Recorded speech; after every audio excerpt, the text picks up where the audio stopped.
Bon, on se retrouve pour un petit trade récap du mardi 31. Bon, je fais un peu en retard, on est déjà jeudi, mais je voulais le faire parce que c'est un trade récap plutôt intéressant. Donc, mardi, j'ai fait quoi? Moi, j'ai pris ici, j'ai pris deux sels, j'ai pris deux ventes et ben, on va voir pourquoi j'ai pris ces ventes et on va voir pourquoi j'aurais pu éviter ces ventes parce que finalement, ben, j'avais un billet plutôt haussier en soi, mais je voulais vraiment que le marché revienne prendre ses relative equal low ici, qu'il les manipule pour après partir à la hausse. Mais bon, c'est pas ce qui s'est passé. On va d'abord aller en H4, on va même aller en daily et même se mettre, je pourrais même mettre en weekly en fait. Pourquoi en weekly? Parce que, hop, pardon, ça commence là déjà en weekly, on voit qu'on chasse de la liquidité en weekly et qu'en daily normalement on était dans un. Ouais, on pourrait dire qu'on a quand même un busy ici, même si le plus important reste cette chasse de liquidité. Donc, dès qu'on est là en H4, ce que j'aurais dû voir dans mon analyse daily, c'est ce qui était vraiment intéressant, c'est que du coup, on vient chasser ces liquidités-là, ensuite on nous donne un CISD, mais c'est pas ça le plus important. Ce qui est important et intéressant, c'est que du coup, là, on avait un CB qu'on inverse. Voilà, on va mettre ça en orange. Donc, on avait un bon IVG. Plus ici un displacement, on a un busy aussi. Mais ce qui est intéressant, c'est ces trois bougies-là, qu'on voit que le corps ne rentre pas du tout dans ce TFVG-là. On n'a pas la puissance en fait de rentrer dedans et vraiment qu'après le prix nous donne cette grosse expansion. Mais à ce moment-là, j'aurais dû m'en douter qu'on allait plutôt être bullish sans venir du coup chasser ces lows, ces relative equal lows que j'attendais qu'on manipule. Vraiment, je voyais vraiment une manipulation du prix où le prix revient chasser ça ici.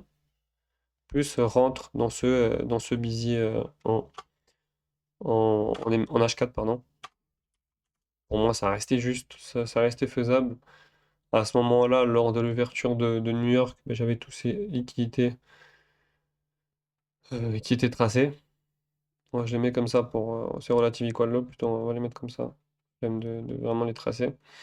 Et aussi, ce qui était plutôt intéressant, c'est qu'en H4, c'est chiant que ça nous mette comme ça. En H4, ici, on avait un CB. On va le tracer. On avait un CB. Que d'ailleurs on rentre pas dedans, mais sur l'IS touche le CBH4, je crois, hein. Je crois que c'était ça. L'IS touche le CBH4, et pour moi ça correspondait clairement, on chasse la liquidité ici, on chasse CI, le marché se retourne, et on va chasser CI là. Si on va en M5, parce que du coup c'est en M5, ça c'est le deuxième trade, c'est vraiment la deuxième exécution. Voilà, le prix fait ça ici, on chasse de la liquidité ici, du coup on a cette liquidité qui est là. Le point d'entrée, je pense que vous le voyez normalement assez clair. Pour moi, c'était on inverse ça. C'est IVG ici. On va la mettre en gris comme ça, c'est plus clair. Et le prix du coup pousse.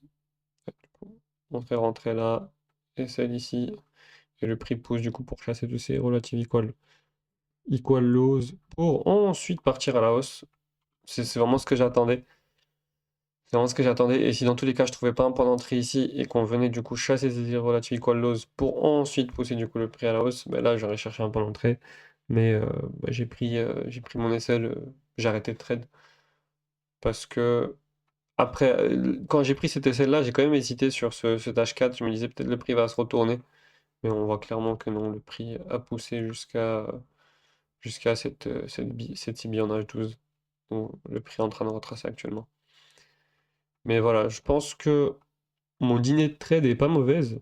Maintenant, si j'aurais fait plus attention à mon billet daily, du coup, et notamment H4 aussi, avec la principale signature, hein, on pourrait même dire qu'on a un CISD ici, même si ça c'est après, mais avec la principale signature de cette IVG qui se fait inverser, et surtout, c'est pas juste le fait qu'elle se fasse inverser, ce qui est important, c'est la manière dont le prix après, aucun corps ne rentre dedans en fait.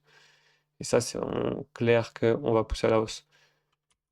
Même si ma version où le prix voilà, revient prendre ses relative equal low, du coup on rentre on avait un busy en H4 pour ensuite pousser, ne me paraissait pas mauvaise. Donc je dirais que c'est pas forcément un mauvais trade, mais que peut-être en faisant plus attention, j'aurais pu voir cette signature ici et me dire que le prix va pousser.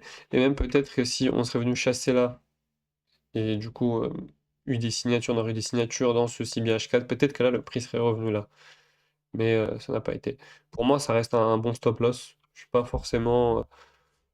Ça fait moins 1%, c'est pas forcément grave. En plus, avec le trade que j'ai pris du coup le jour d'après, donc hier, où j'ai pris un take profit. Non. Euh, si, le jour d'après hier, où j'ai pris un take profit, bah, ça rattrape le SL. Ça fait partie du jeu. Donc voilà, je pense que j'ai assez dit pour ce trade récap. J'essaie de faire court pour pouvoir juste même pas faire de montage, juste de publier direct. Et je vais essayer de faire ça un peu tous les jours. Et ben, je vais m'améliorer tous les jours, hein, parce que là, pour l'instant, c'est très brouillon. C'est très brouillon.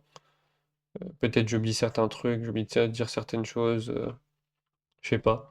Mais voilà. Ah oui, et l'autre trade que j'ai pris du coup, euh, l'autre trade que j'ai pris du coup, c'était en M1. Et ce trade-là, c'est dommage, parce que je me fais double purge. Mais du coup, ouais, ok, bah, ouais. Mais là, je comprends pourquoi je me fais double purge. J'avais pas fait attention, et j'avais même pas compris pourquoi je me faisais double purge. C'était en M1, c'était du coup, hop, ah, c'est dommage. C'était du coup ici, sur cet IVG là, plus ce CISD ici, j'ai mis un PE comme ça, et celle-là. Et je pense que j'avais juste visé un R, j'avais pas visé plus bas. Et c'est dommage parce que c'est exactement ça, mais je me prends un double purge. Pourquoi? C'est quoi l'erreur? On pourrait dire, ben, c'est simple. Euh, Ce IVG qu'on inverse par après, c'est un busy qui ben, du coup, le prix vient, respecte et pousse le prix pour faire un double purge pour après partir. Le problème, c'est que là, ben, je n'avais plus aucun point d'entrée clair. Ici, on avait la chasse de liquidité sur le moment, plus voilà, le petit EVG qu'on inverse, plus le CISD. Pour moi, c'était parfait pour aller faire des plus bas. Et même dans cette idée-là, j'étais toujours dans l'optique que le prix allait chasser ça. Donc pour moi, ça allait passer.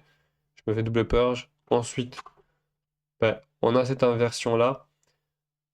Je pense le seul truc que je pourrais me reprocher sur ce trade, peut-être que sur cet EVG, j'aurais dû attendre des signatures en main pour rentrer. Mais ouais, ça me paraissait plutôt clair que le prix allait chasser du coup ces lots-là et ensuite donner cette distribution, cette grosse distribution haussière.